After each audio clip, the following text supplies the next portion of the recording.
Hay 800.000 millones de euros de deuda familiar en España. El 77% de esa deuda es deuda hipotecaria.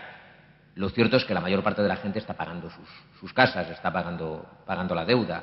Hay una minoría, pero una minoría importante, que se ha visto afectada por la crisis, por la dura crisis que tenemos, que sin embargo no ha podido pagarla.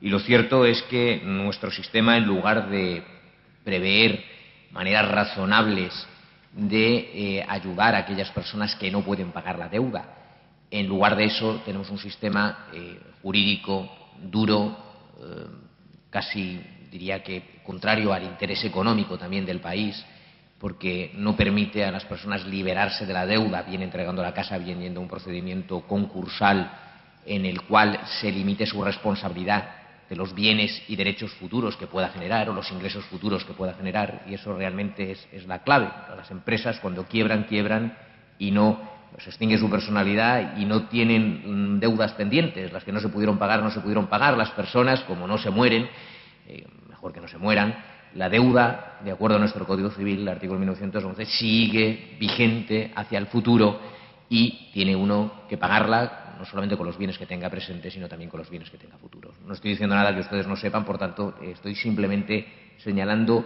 uno de los graves defectos de nuestro ordenamiento jurídico que se ha podido constatar en los últimos años. Porque con eso, ¿qué provocamos? Provocamos que muchísima gente tenga que abandonar la casa, y sobre todo provocamos que muchísima gente no pueda rehacer su vida porque pende sobre ella como una espada de Damocles una deuda que contrajeron encima en nuestro país como consecuencia de la compra de unas viviendas que estaban a un precio disparatado. La pequeña deuda que no pueden pagar los acreedores hipotecarios, personas físicas que están pasando una situación realmente complicada, tomemos medidas legales adecuadas, pero medidas legales bien tomadas. El decreto ley 6/2012, de buenas prácticas bancarias, ha sido una inutilidad. Y el nuevo decreto ley, es cierto que el Gobierno, yo creo que quería ir más allá, que no lo han dejado en Europa, de medidas urgentes para reformar la protección de los deudores hipotecarios, pues realmente llega muy poca gente. Y además solamente respecto de aquellas casas que en una ejecución hipotecaria se adjudiquen al acreedor. Esto es a la entidad financiera o a una persona que represente al acreedor. ¿Cuántas hay? ¿Cuántas se adjudican a terceros? ¿Cuántos casos va a cubrir? Realmente muy pocos. ¿Por qué, por ejemplo, el Partido Popular, en la iniciativa que trajo UPyD aquí en febrero, se opuso? ¿Por qué se opuso? Y era una reforma interesante en la que proponíamos la modificación de la legislación hipotecaria y sobre todo de la legislación mercantil para traer lo que se llama el Fresh Start, que es al fin y al cabo un concurso de acreedores de las personas físicas con limitación de la responsabilidad universal de estas personas. También en el Congreso de los Diputados se opuso a la proposición de ley.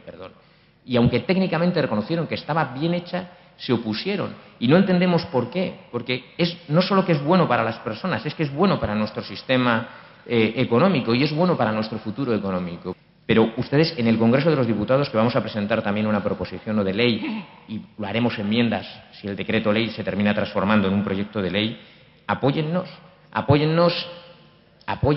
lo digo, convenzcan a sus compañeros para que nos apoyen, apóyennos en la creación de una comisión de sobreendeudamiento como la que hay en Francia desde el año 89, que ha funcionado muy bien y que evitó el sobreendeudamiento. Y Francia no ha tenido la burbuja inmobiliaria que hemos padecido nosotros, en gran parte por esta institución jurídica que está dentro de su Código de Comercio, luego modificado por la señora Lagarde, ahora presidenta del Fondo Monetario Internacional. Apoyen también la posibilidad de que los bancos pacten con los deudores hipotecarios lo que se conoce como comodato, que es un préstamo de uso gratuito, en el que el propietario, digamos el propietario deudor del banco que va a perder la casa, por lo menos que pueda mantenerse en ellos en una moratoria a través de este préstamo gratuito que se llama comodato durante 3 o 4 años, haciéndose simplemente cargo del IBI de los gastos de la casa. Al banco le podría interesar, inclusive, porque lo podría ejecutar más tarde, un alquiler social en algunos supuestos, o inclusive, ¿por qué no?, pensemos en modificar la legislación hipotecaria para declarar inembargable la vivienda habitual, siempre y cuando no se haya pedido un préstamo hipotecario, para aquellas deudas que ya están pagadas. Las deudas, la casa está ya comprada, se tiene deudas por otras razones, que la vivienda habitual sea inembargable.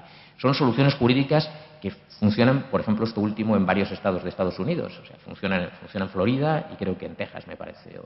No recuerdo bien, pero desde luego en Florida seguro. O sea, son figuras que existen en los países de nuestro entorno, en los más avanzados, en los que mejor funcionan las cosas. Copiémosles y no mantengamos un código civil, una ley hipotecaria, un código de comercio, que son del siglo XIX y que en estas materias tenemos que mejorar. Y lo tenemos que mejorar no solo por la dignidad de las personas que se ven afectadas en ellas, también por la eficiencia económica y por un mínimo de responsabilidad. Gracias.